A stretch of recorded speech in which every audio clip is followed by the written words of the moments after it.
YouTube! This is the announcement of the announcement. What is coming is the technically first ever clam list, man list, Team Sam list of Genesys. The YCS Anaheim event concluded.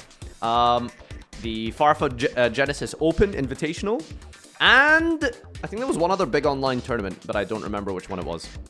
So all of that has been done and dusted and concluded, and now we're looking forward to the next Genesys event, whichever and whenever they may be. But this article and blog is very interesting because further proving the theory that Konami TCG and Konami Japan, or Konami Corporate Digital Entertainment, the entity, rather than the people on the ground in the R&D, are completely different people.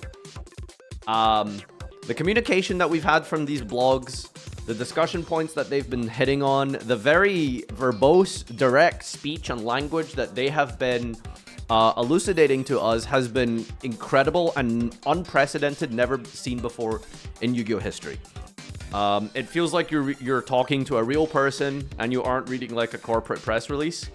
So the blog posts have been a complete breath of fresh air.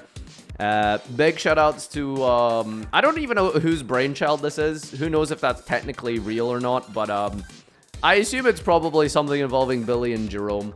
So those guys are absolutely goated. Let's take a look at what they've come up with. So remember, this is the first clam list.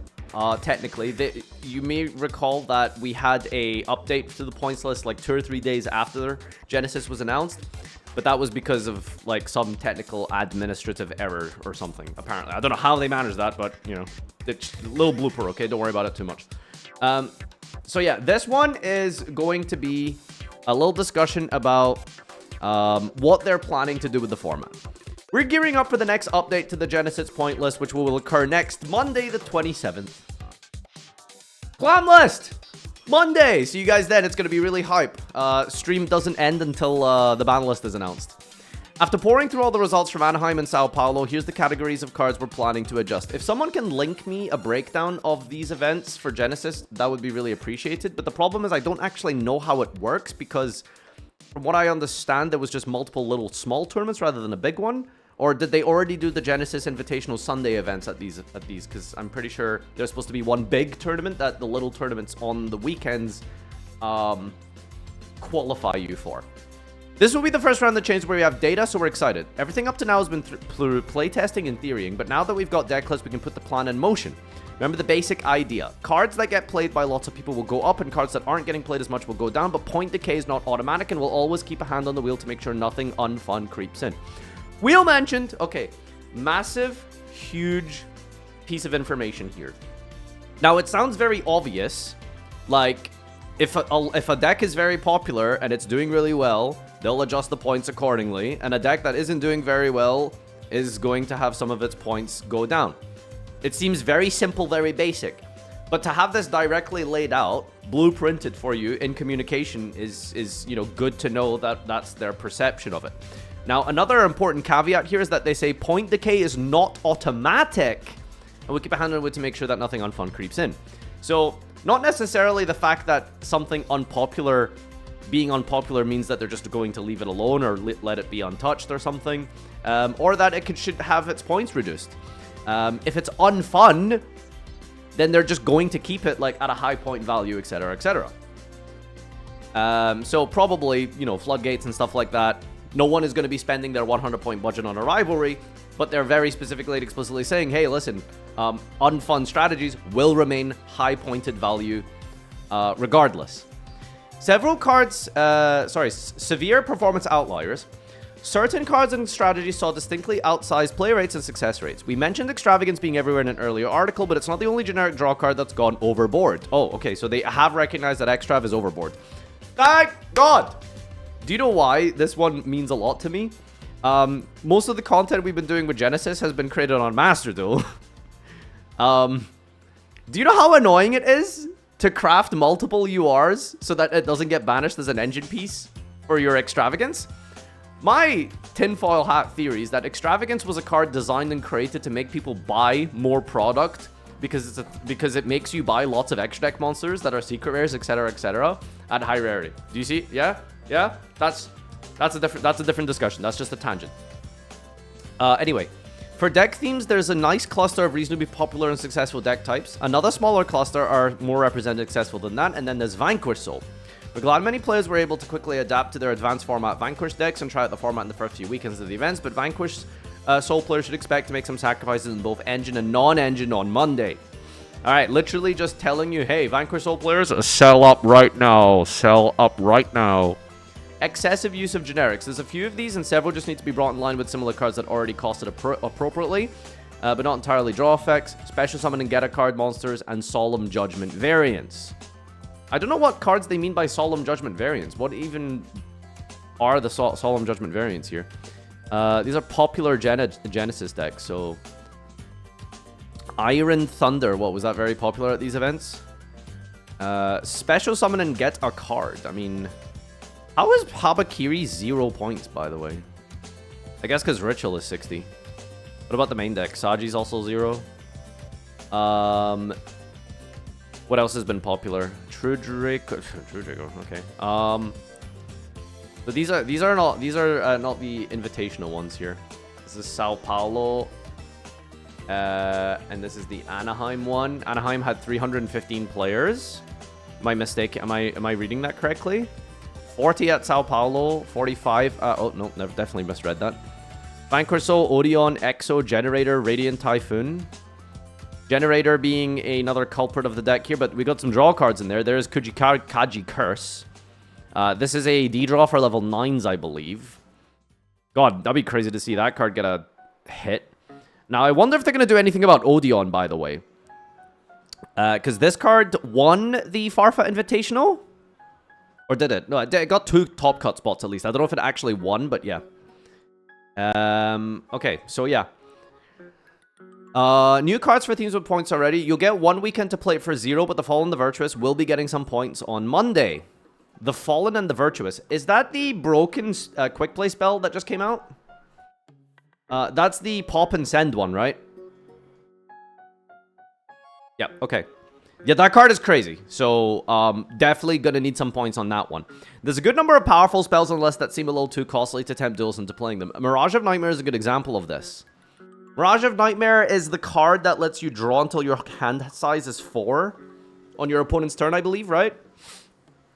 It's cool to see that a lot of these older cards, like Mirage of Nightmare and Safe Return, like, they seem crazy broken, but, like, you need to hard draw them, otherwise they're just doing nothing in your deck, and they have such a high point value. They're very hard to search and get to. They don't really do much. They just sort of make your deck expensive for no reason. So, I don't want some things to get out of hand too much. I think Safe Return is a good example of a card that maybe should still stay high costed regardless, but Mirage of Nightmare seems kind of fine. You have to very specifically empty your whole hand, draw to 4 on your opponent's turn, and then remove it yourself. So you have to sacrifice an interruption or removal card on your own Mirage of Nightmare in order to get the full value of the draw 4. But anyway, that's like a very specific discussion. Themes that weren't tempting. There are several themes that were very popular internally and still used despite their current point cost that the world at large wasn't interested in playing. We'll adjust a bit. Caesar changes his thumbs to point up. Are they role-playing in the blog? Okay. They're talking about, like, the Roman Emperor Caesar, by the way. You know, it's a Colosseum reference, you know. You live, you die, right? They're not talking about High King Caesar, okay? Although, to be fair, if you activate an effect to special summon, sometimes Caesar does just go, like, you know. Anyway. So some popular themes that weren't used. Yeah, I mean, there's some very expensive ones, right? My first thought was like, oh, let me try Sword Soul again. It's been 10,000 years. Yeah, well, I mean, I don't think you can play a Sword Soul core at less than, like, 200 points or something. Emergence, the Rota, is like 30. And we're talking like no Protoss Sword Soul. Extra deck cheat cards. When you have an extra deck monster summoning other monsters from the extra deck like Bahamut Shark did, it's going to draw some attention. Levitine, maybe? Is that what they're talking about? There's nothing generic, though, is there? Is there generic things that do this? Pretty much just the generator card. FTK combo pieces. Some players decided to just run various FTKs over and over again in the hopes of breaking through to the Invitational. None of them succeeded and now will force such players further into the unrealistic clickbait combo dimension if they want to try again. Wait, this is literally just calling Stevie out.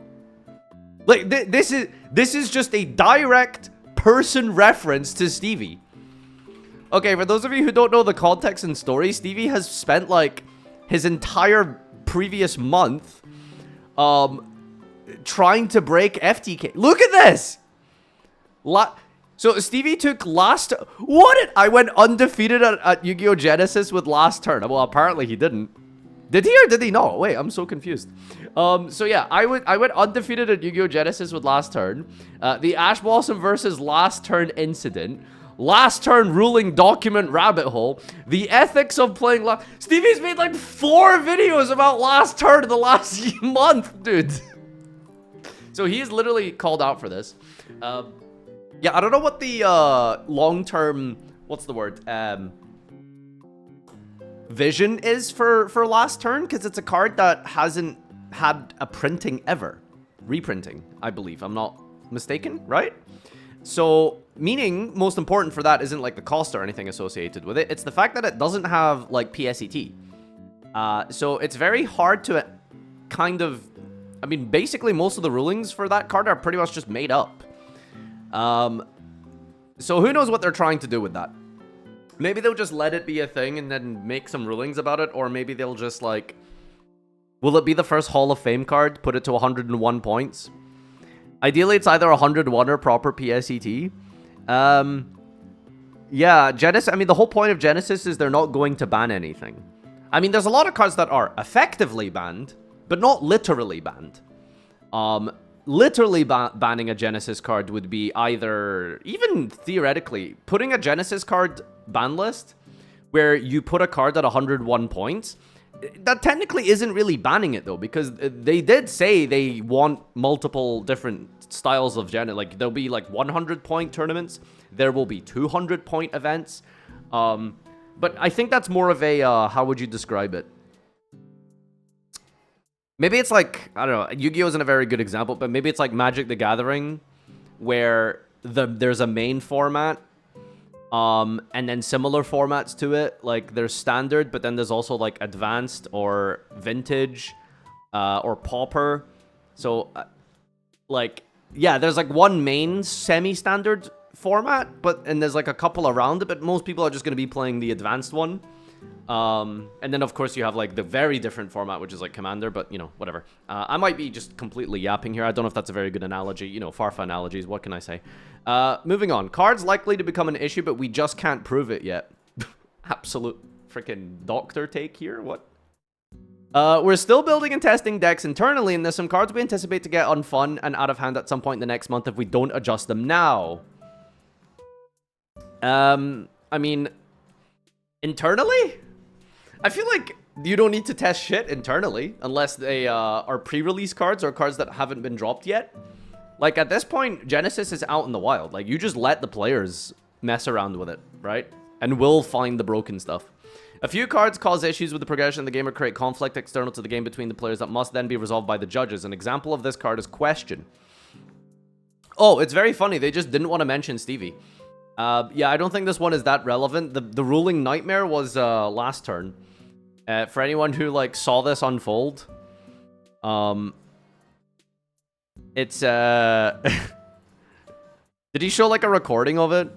He was, like, at the event, and he, like, had a bunch of judges, like, all gathered around him.